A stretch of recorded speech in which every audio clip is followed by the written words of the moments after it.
Good morning everyone. स्वागत करते हैं आप सभी का आपके अपने यूट्यूब चैनल वर्ल्ड अवेयरनेस पे। उम्मीद करता हूँ सभी अच्छे होंगे। This is class number 7 of the Indian polity MCQ series. और इस सीरीज में हम टॉपिक वाइज क्वेश्चन कवर कर रहे हैं। यदि आप किसी भी कंपटीशन एग्जाम की तैयारी कर रहे हो तो like as Delhi police, SSC, HSC या फिर किसी भी स्टेट पीसीएस एग्जाम की तैयारी आप करते हैं तो आपको यहाँ से इस सीरीज से काफ़ी ज़्यादा फायदा होने वाला है। तो कंटिन्यू बने रहिए हमारे साथ में और ऐसे ही अपना प्यार करते रहिए। चलिए स्टार्ट करते हैं आज के क्लास को। और जो सबसे पहला क्वेश्चन आपके लिए स्क्रीन पर है, तो आज हमने जो टॉपिक उठाया है वो है मौलिक कर्तव्यों का टॉपिक। काफ़ी इंपॉर्टेंट है और हर बार एग्जाम में यहाँ से क्वेश्चन पक्का पूछा जाता है। आपको याद हो तो पहले इस सीरीज के अंदर अपन ने मौलिक अधिकारों के बारे में यानी कि फंडामेंटल राइट्स के बारे में पढ़ा था।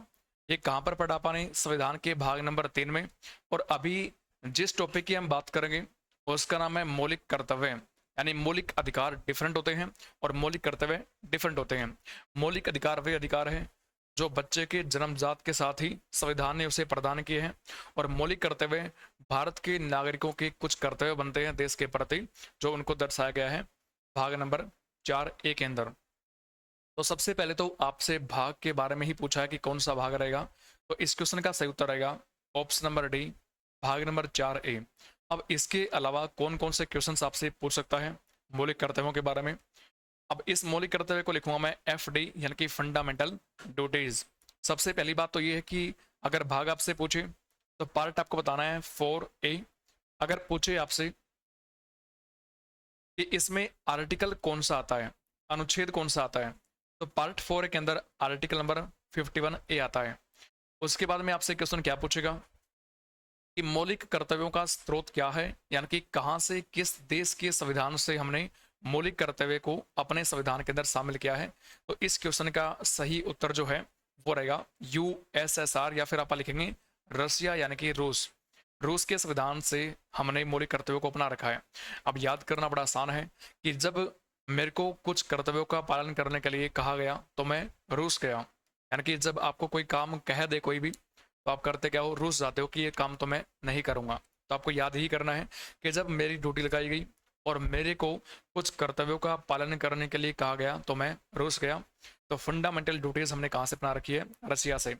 उसके बाद में 3 क्वेश्चन और बनते हैं। कौन कौन से बनेंगे? आपसे ये पूछेगा कि जब संविधान लागू हुआ, यानी कि 1950 की बात यहाँ पर करेंगे अपन। तो 1950 के अंदर इसको बोला अपन ने मूल संविधान। 1950 यानी कि मूल संविधान। इस मूल संविधान में कुल मौलिक कर्तव्य कितने थे? तो उनकी संख्या थी 0। उसके बाद में बात करें तो एक संशोधन हुआ संविधान में जिसको पढ़ते हैं 42वां संशोधन, और ये हुआ था 1976 में, 76 में हुआ था।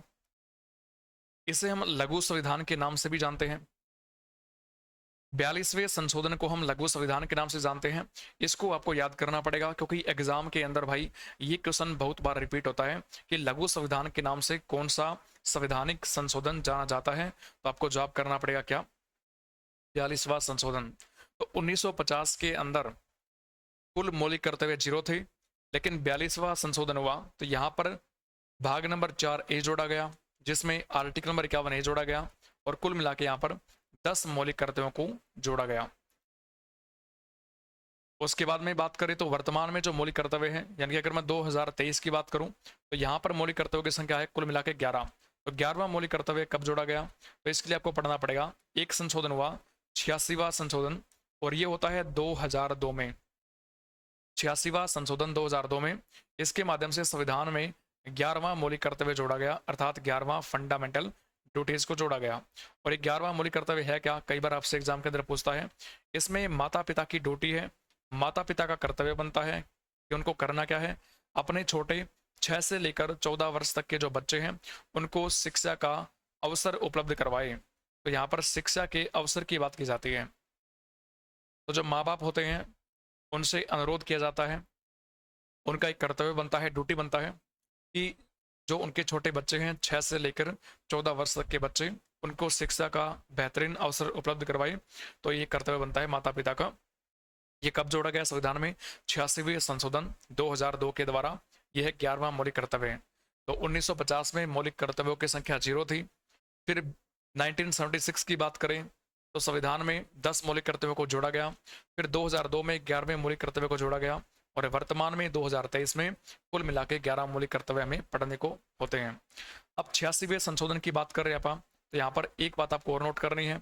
इस संशोधन के माध्यम से ही संविधान में हमने पढ़ा है कि आर्टिकल नंबर 21A को भी जोड़ा गया था। आर्टिकल नंबर 21A को भी जोड़ा गया था। ये भी बात करता है शिक्षा का अधिकार। इसके अंदर भी क्या है, शिक्षा का अधिकार है, लेकिन ये शिक्षा का अधिकार क्या है, हमारा मौलिक कर्तव्य यानी मौलिक अधिकार बनता है, फंडामेंटल राइट बनता है। और यहाँ पर भी जिन बच्चों की बात की जाती है वो रहेंगे 6 से लेकर 14 वर्ष तक के बच्चे। इनको निःशुल्क और अनिवार्य शिक्षा मिले। तो 86वां संशोधन आर्टिकल नंबर 21A से भी संबंधित है, जिसमें भी शिक्षा का अधिकार है, जो हमारा मौलिक अधिकार बनता है, जो अपने को मिलेगा ही मिलेगा। और अगर बात करें 11वें मौलिक कर्तव्य की, तो यहाँ पर माता पिता की ड्यूटी बनती है कि वो 6 से लेकर 14 वर्ष तक के बच्चों को शिक्षा का अवसर उपलब्ध करवाए। दोनों पॉइंट इंपॉर्टेंट है, आपको यहाँ से याद करने हैं। अच्छा, कई बार एग्जाम के अंदर ये पूछता है कि मौलिक कर्तव्य जोड़े गए संविधान में 1976 में, लेकिन कौन सी समिति की सिफारिश के आधार पर जोड़े गए, तो उस समिति का नाम है सरदार सवर्ण सिंह समिति। तो ये भी आपको याद करना है।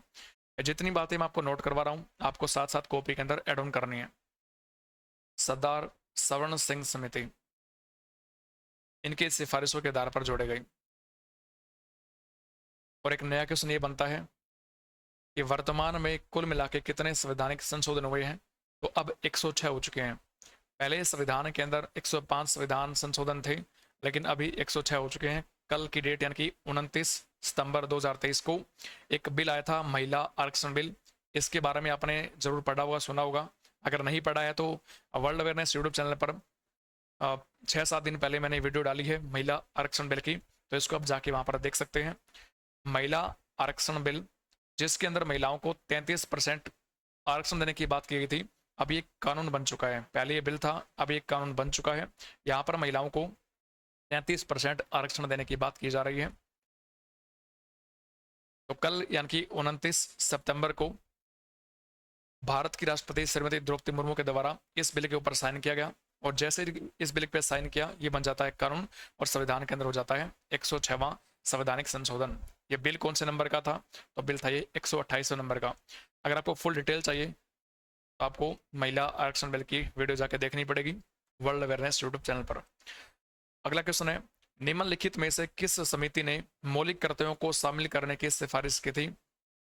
सवर्ण सिंह समिति, राधा कृष्णन समिति, बलवंत राय मेहता समिति, या फिर तारापुर समिति? तो क्या है इस क्वेश्चन का सही उत्तर? साथ साथ में आप कमेंट भी करिएगा और कमेंट करके मेरे को बताइए कि मेरे जवाब करने से पहले आप क्या जवाब सही करते हो। तो इस क्वेश्चन का सही उत्तर आएगा ऑप्शन नंबर ए, सरदार सवर्ण सिंह समिति। हमने अभी अभी पढ़ा है, और हमने क्या पढ़ा है कि 1950 में मूल संविधान में कुल मिला के मौलिक कर्तव्य 0 थे। फिर 1976 में 1976 में 42वां संशोधन हुआ, 10 मौलिक कर्तव्यों को जोड़ा गया। फिर 2002 के अंदर 86वां संशोधन हुआ, 11वां मौलिक कर्तव्य जोड़ा गया। और इस प्रकार से अगर 2023 की बात करें तो संविधान के अंदर कुल मिला के 11 मौलिक कर्तव्य हैं। तो 50 में 0 थे, 76 में 10 जोड़े गए, 2002 में 11वां जोड़ा गया, और वर्तमान में क्या है, 11 मौलिक कर्तव्य हैं। तो आपसे ये पूछता है कि मौलिक कर्तव्यों को शामिल किया गया तो किस समिति के सिफारिश पर? तो हमने ये पढ़ा कि जो 1976 है ना, इसके अंदर संविधान में 42वां बदलाव किया गया था। इसमें संविधान में 42वां ही बदलाव किया गया था, और ये जो 42वां बदलाव था इसको किया गया सरदार सवर्ण सिंह समिति की सिफारिशों के आधार पर। इसको किया गया सरदार सवर्ण सिंह समिति की सिफारिशों के आधार पर।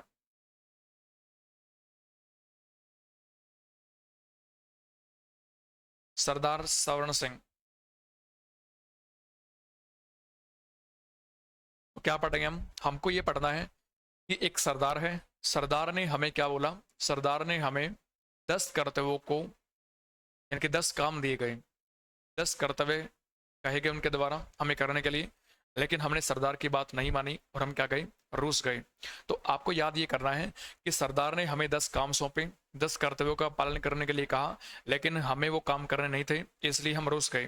तो हमने पढ़ा कि जो स्रोत बनता है, सोर्स बनता है, वो भी क्या बनता है, रूस बनता है। रूस के संविधान से हमने मौलिक कर्तव्यों को अपना रखा है। सरदार ने बोला है कि भैया क्या करना आपको, आपको 10 मौलिक कर्तव्य दिए जा रहे हैं, इनका पालन आपको करना है, लेकिन हमें वो करना नहीं था, हम रूस गए।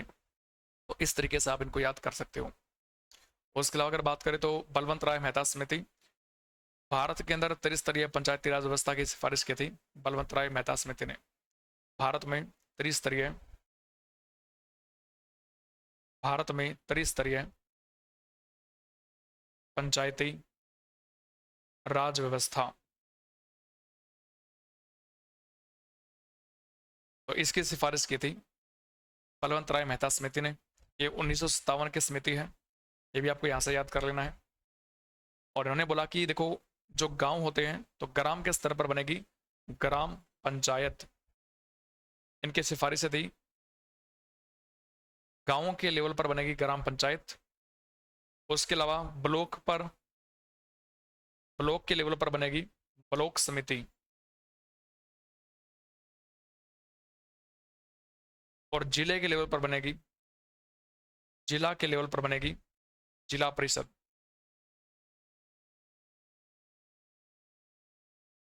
और क्या पूछता आपसे, बलवंत राय मेहता है जो, इनको पंचायती राज का शिल्पीकार या फिर वास्तुकार भी कहा जाता है, ये भी आपको याद करना है। शिल्पीकार या फिर वास्तुकार भी कहा जाता है बलवंत राय मेहता समिति को। बलवंत राय मेहता समिति ने एक अवधारणा दी थी, और वो अवधारणा क्या है, लोकतांत्रिक विकेंद्रीकरण की अवधारणा इनके द्वारा दी गई थी। लोकतांत्रिक विकेंद्रीकरण, ये भी इंपॉर्टेंट आपको याद करना है, एग्जाम के अंदर पूछता है। लोकतांत्रिक विकेंद्रीकरण की अवधारणा किसने दी, तो इसका जवाब भी रहेगा बलवंत राय मेहता। भारत की प्रभुता, एकता और अखंडता की रक्षा करें और उसे अक्षुण्ण रखें, यह उपबंध किसमें किया गया है, संविधान की उद्देशिका, राज्य की नीति के निर्देशक तत्व, मूल अधिकार या फिर मूल कर्तव्य। तो भारत को एक रखना है, भारत को एक अखंड भारत का निर्माण करना है ताकि देश कभी टूटे ना, और देश को हमें बचाना है। तो ये बात कहाँ पर की गई है, ये हमारा मूल कर्तव्य बनता है। तो ऑप्शन नंबर जो डी है वो आपका सही आंसर हो जाएगा। कैसे सही होगा, क्योंकि जो हम 11 कर्तव्य पढ़ते हैं कि देश के प्रति हमारे कौन कौन से कर्तव्य बनते हैं, उसके अंदर एक कर्तव्य यही बनता है कि हमें देश को एक रखना है, तो देश में एकता बनाए रखनी है, देश को कभी तोड़ना नहीं अपने को, तो देश को अखंड रखना है, अखंड भारत का निर्माण करना है, और देश की अपने को रक्षा करनी है, संविधान का पालन करना है, संविधान का पालन करना है। सार्वजनिक संपत्ति होती है उसको नुकसान नहीं पहुंचाना है। सरकारी जो प्रॉपर्टी है, सरकारी संपत्ति, इसको बोलते हैं पास सार्वजनिक संपत्ति, इसको नुकसान नहीं। तो कई बार आप देखते हैं कि जब प्रोटेस्ट किए जाते हैं तो उस टाइम पर बसें फूंक देना, ट्रेनों में आग लगा देना, सरकारी बिल्डिंग को फूंक देना, तो ऐसे कारनामे अपने को देखने को मिलते हैं।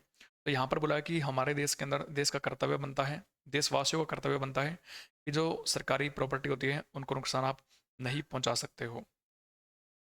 उसके अलावा संस्कृति को बनाए रखना, हमारे देश का कल्चर है उसको बनाए रखना है, ये भी इसके अंदर दिया जाता है। भाईचारे को बढ़ाना है, जिसको आप भ्रातृत्व बोलते हैं, भाईचारा या फिर बंधुत्व बोलते हैं, तो भाईचारा को बढ़ा के रखना है, बना के रखना है। वन्य जीव की रक्षा करनी है, जो वनों में रहने वाले जीव जंतु होते हैं तो उनकी रक्षा करनी है। पर्यावरण को बचाना है, पर्यावरण संरक्षण की बात यहाँ पर की जाती है, पर्यावरण संरक्षण इसकी बात की जाती है। तो आगे हम पढ़ने वाले हैं, लेकिन ये कुछ मैंने आपको लिखवाए हैं कि मौलिक कर्तव्य बनते हैं देशवासियों के।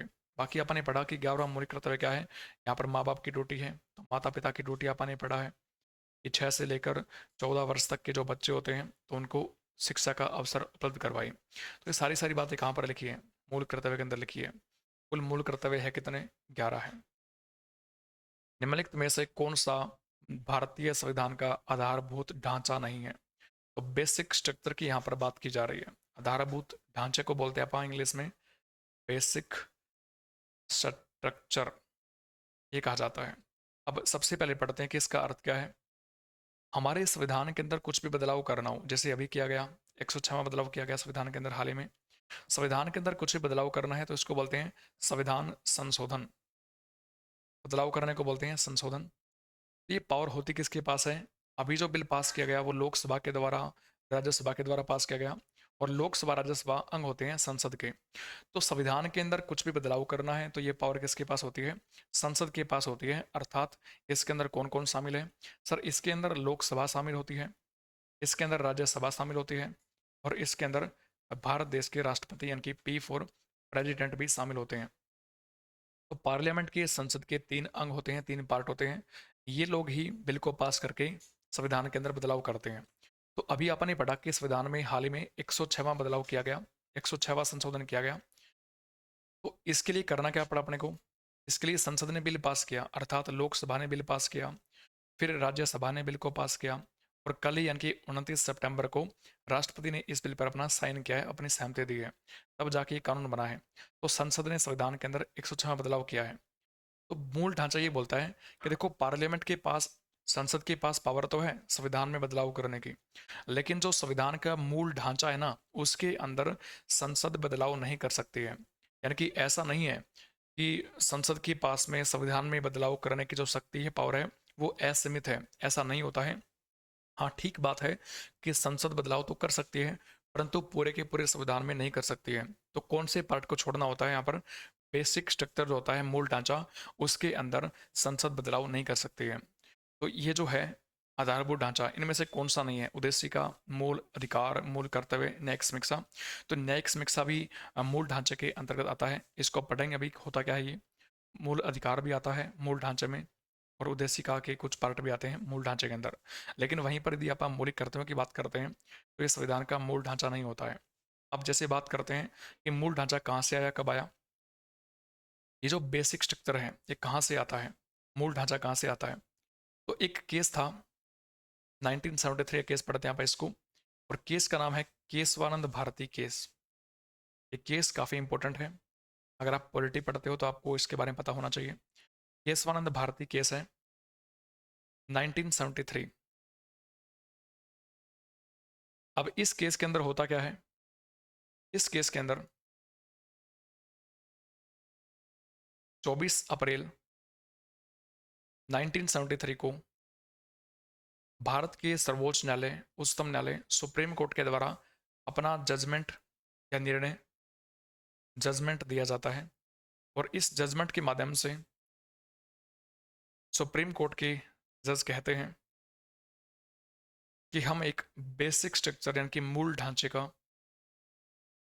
निर्माण कर रहे हैं। तो सबने पूछा कि ये मूल ढांचा होता क्या है? तो सुप्रीम कोर्ट का कहना था यहाँ पर कि देखो, मूल ढांचा जो है, ये मूल ढांचा संविधान के अंदर संसद छेड़छाड़ करती है, बदलाव करती है, लेकिन जो भी बातें हम मूल ढांचे के अंदर रखेंगे उसके अंदर संसद बदलाव नहीं कर पाएगी। तो समय समय पर इस मूल ढांचे की परिभाषा देती जा रही है। जैसे अगर अपन न्यायिक समीक्षा की बात करते हैं, तो न्यायिक समीक्षा का अर्थ क्या होता है कि जब भी कोई देश में नया कानून बनता है तो उस कानून की जांच करना किसके द्वारा? कोर्ट के द्वारा। अब कोर्ट में कौन आएगा? सुप्रीम कोर्ट है, हाई कोर्ट है। तो इनके पास में, इन दो कोर्ट के पास में ये पावर होती है कि वो न्यायिक समीक्षा कर सकते हैं। इसको न्यायिक पुनर्विलोकन भी कहा जाता है, और ये पावर होती है सुप्रीम कोर्ट और हाई कोर्ट दोनों के पास में। यानी कि जब भी देश में कोई नया कानून बनता है तो उस कानून की अच्छे तरीके से जांच करना, यानी कि वो संविधान के अकॉर्डिंग है या फिर नहीं है, इसी को न्यायिक समीक्षा कहा जाता है। ये पावर सुप्रीम कोर्ट और हाई कोर्ट दोनों के पास में होती है। यानी कि कानूनों की जांच करना ही क्या होता है? न्यायिक समीक्षा होता है। तो इसको मूल ढांचे के अंदर शामिल कर रखा है। तो इसके अंदर पार्लियामेंट बदलाव नहीं कर सकती है। वैसे ही मौलिक अधिकार है, तो मौलिक अधिकार जो है उसके अंदर ठीक है संसद चेंज कर सकती है, लेकिन ऐसा नहीं कि उनके पास ही पावर असीमित होती है, वो भी कुछ हद तक कर सकती है। वो हमारे मौलिक अधिकार को कम नहीं कर सकती है। उद्देशिका के अंदर भी, जैसे भारत देश दुनिया का सबसे बड़ा लोकतांत्रिक देश है, तो कल को ऐसा नहीं है कि भारत को घोषित कर दे कि यहाँ पर आज के बाद में राजतंत्र आएगा, ऐसा नहीं होता है। क्योंकि जो लोकतांत्रिक शब्द है वो मूल ढांचा है, उसके अंदर पार्लियामेंट बदलाव नहीं कर सकती है। तो उसके अलावा बात करें तो जैसे भारत एक गणतांत्रिक देश है, उसके अंदर बदलाव नहीं होगा। संविधान की सर्वोच्चता है, उसके अंदर बदलाव नहीं होगा। तो ऐसे करते करते काफ़ी सारे कंसेप्ट बैठते हैं जो कि मूल ढांचे में शामिल है, और जो जो बातें मूल ढांचे में शामिल होगी उसके अंदर संसद बदलाव नहीं कर सकती है। बाकी संविधान में बदलाव करने का अधिकार हमारे देश की पार्लियामेंट के पास में बनता है। और अगर आपसे पूछे कि आज तक के इतिहास में सबसे बड़ी जो बेंच बैठी है वो कहाँ बैठी है, वो केशवानंद भारती केस में ही बैठी है। कुल मिला के 13 जजों की यहाँ पर बेंच बैठी थी, और 13 में से निर्णय आता है 7-6 से। तो ये भी आपको यहाँ से याद कर लेना है। अगला क्वेश्चन है, निम्नलिखित में से कौन से भारतीय संविधान में नागरिकों के मौलिक कर्तव्य हैं? ये आपसे पूछा है कि इनमें से कौन कौन सा मौलिक कर्तव्य बनता है। तो हमने पढ़ा कि टोटल कुल मिला के 11 मौलिक कर्तव्य होते हैं। तो इन 11 में से इनमें से कौन कौन सा है ये आपसे पूछा है। सबसे पहला है राष्ट्रीय ध्वज तथा राष्ट्रीय गान का सम्मान करना। हाँ बिल्कुल, ये हमारा मौलिक कर्तव्य बनता है कि हमें राष्ट्रीय ध्वज का और राष्ट्रीय गान का सम्मान करना चाहिए। आह्वान करने पर राष्ट्र को सेवा अर्पित करना, यानी कि जब देश के अंदर माहौल अस्त व्यस्त हो, अगर सरकारें आपसे कहती है कि आपको देश सेवा के लिए कुछ अच्छा काम करना है, तो बिल्कुल आपको अच्छा काम करना पड़ेगा। ये भी आपका एक कर्तव्य बनता है। अगर ऑप्शन नंबर सी की तरफ जाएं तो सामाजिक सुधार का प्रयास करना, ये नहीं होता है। देखो, समाज की सुधार करना है तो ये काम किसी एक का नहीं होता है कि जनता की ड्यूटी लगा दी कि आपको समाज के अंदर सुधार लेकर आना है। वो सबकी अपनी मन इच्छा होती है कि वो कैसा सुधार देखना चाहते हैं, क्योंकि ये फिर मुद्दा अलग होता है, धार्मिक जातिगत मुद्दा आ जाता है। तो ये हमारा कर्तव्य नहीं बनता है। चौथा है कि अपनी साझा संस्कृति की समृद्ध धरोहर को महत्व देना, प्रदान करना और उसका संरक्षण करना। तो मैंने आपको बताया था पहले भी कि संस्कृति को बचा कर रखना ये भी हमारा एक मौलिक कर्तव्य बनता है। तो यहाँ पर पूछा कि आपसे मौलिक कर्तव्य कौन कौन से बनते हैं, तो इसमें 1, 2, 4 बनते हैं। 1, 2, 4 है ऑप्शन नंबर सी में। तो इस क्वेश्चन का सही उत्तर रहेगा 1, 2, 4, किससे इज द राइट आंसर। सामाजिक सुधार का प्रयास करना ये मौलिक कर्तव्य नहीं बनता है। ये प्रयास करना चाहिए कि समाज के अंदर सुधार हो। काफ़ी सामाजिक सुधार हुए भी हैं भारत के अंदर, अब भी काम करते हैं बहुत से लोग, लेकिन ये पूरे देश का ही एक अलग सा मुद्दा बनता है, जातिगत मुद्दा बनता है। तो इसको मौलिक कर्तव्य में शामिल नहीं किया गया है। ठीक है, तो 1, 2, 4 इज द राइट आंसर। ये आपको यहाँ से याद करने हैं, पढ़ने हैं। निम्नलिखित में से कौन सा एक मौलिक कर्तव्य नहीं है, ये आपसे पूछा है।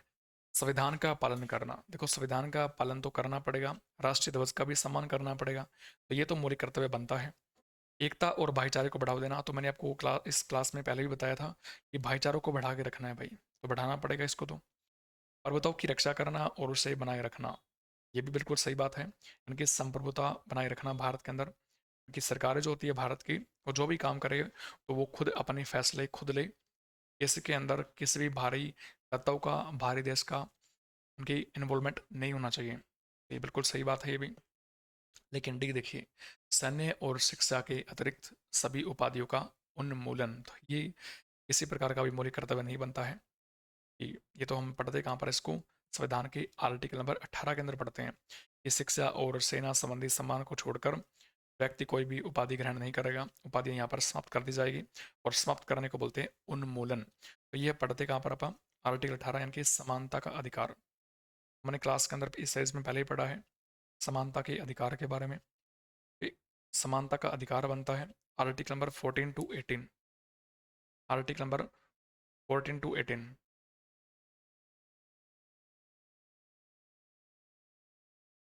तो ये हमारा मौलिक अधिकार बनता है। ऊपर वाले तीनों बनते हैं मौलिक कर्तव्य। तो इस क्वेश्चन का आपसे नहीं पूछा है, तो ऑप्शन नंबर जो डी है वो इस क्वेश्चन का सही उत्तर हो जाएगा। D is the right answer. अगर वीडियो अच्छी लग रही है तो वीडियो को लाइक करें, अपने दोस्तों के पास में वीडियो को शेयर करें, और साथ में अगर आप चैनल पर पहली बार आए हो तो बेल आइकन को दबा लें, साथ में चैनल को सब्सक्राइब भी कर लें, ताकि जैसे ही नई वीडियो आप तक यानी कि अपलोड होए तो सबसे पहले वीडियो आप तक पहुंचे। उसके बाद है भारतीय संविधान के अंतर्गत निम्नलिखित में से कौन सा मौलिक कर्तव्य नहीं है। अब आपसे नहीं के बारे में पूछा है कि इनमें से कौन सा मौलिक कर्तव्य नहीं होता है। तो ऐसे ऐसे क्वेश्चन से आपसे एग्जाम के अंदर पूछे जाते हैं। ऑप्शन नंबर डी की तरफ जाएं तो संविधान के प्रति निष्ठावान रहना, बिल्कुल सही बात है, पहचान गए, ये बात तो बिल्कुल सही है, हमारा मौलिक कर्तव्य बनता है। सार्वजनिक संपत्ति की सुरक्षा करना, ये भी हमारा कर्तव्य बनता है। वैज्ञानिक प्रवृत्ति विकसित करना, टेक्नोलॉजी का विकास करना, ये भी बनता है। लेकिन लोक चुनाव में, आम चुनाव में मतदान करना ये किसी प्रकार का मौलिक कर्तव्य नहीं बनता है। तो इस क्वेश्चन का जो सही उत्तर है वो क्या रहेगा? Option number A is the right answer. तो आज की इस क्लास के अंदर सबसे जो मेन पॉइंट है वो आपको याद क्या करना है? सबसे मेन है 106वां संविधान संशोधन, ये जो एक्ट बन चुका है अभी 2023 का बन चुका है। इससे पहले जो 105वां संविधान संशोधन है वो हुआ था 2021 में, 106वां हुआ है 2023 में। अच्छा, 106वां हुआ संविधान संशोधन, तो इसके लिए कौन सा बिल पेश किया गया? अगर आपसे बिल पूछे कि कौन से नंबर का बिल पेश किया गया तो वो था 128वें नंबर का बिल, ये भी आपको याद करना है। 106वें में हुआ क्या है? ये संबंधित है महिला आरक्षण बिल से, और महिलाओं को यहाँ पर 33% आरक्षण का प्रावधान किया गया है। इसके अंदर कौन कौन सी कैटेगरी शामिल की गई है? तो एससी और एसटी वर्ग को शामिल किया गया है इसके अंदर, लेकिन ओबीसी वर्ग को शामिल नहीं किया गया है। तो ओबीसी वर्ग की महिलाओं को यहाँ पर शामिल नहीं किया गया है। ये बातें आपको यहाँ से याद करनी है। बाकी अगर आप डिटेल के अंदर चाहते हो इस वीडियो को देखना, तो महिला आरक्षण जो बिल है उसकी वीडियो आपको मैं डाल दूंगा, डिस्क्रिप्शन में इसका लिंक डाल दूंगा मैं, तो वहाँ पर आप जाके इसको देख सकते हो। यदि आप जुड़ना चाहते हैं हमारे साथ में ऑफलाइन एकेडमी में, तो ज्वाइन करें एडी क्लासेस को, डेमो लगाएं। लोकेशन की बात करें तो हिसार बस स्टैंड के पास में ऋषि नगर गली नंबर 1 में नीर जानकी हॉस्पिटल एडी क्लासेस के नाम से है। तो इसमें आप अगर तैयारी कर रहे हो दिल्ली पुलिस की, हरियाणा ग्रुप डी की, तो टारगेट बैच यहाँ पर स्टार्ट हो चुके हैं। या फिर किसी भी आप हरियाणा की एग्जाम की तैयारी करते हो, आर्मी की, डिफेंस की तैयारी करते हो, एसएससी जीडी की भर्ती आगे भरमार आ रही है, यदि आप वो पढ़ना चाहते हो तो आप जुड़ सकते हैं हमारे साथ में। अगर आपको कॉन्टैक्ट करना है तो उसके लिए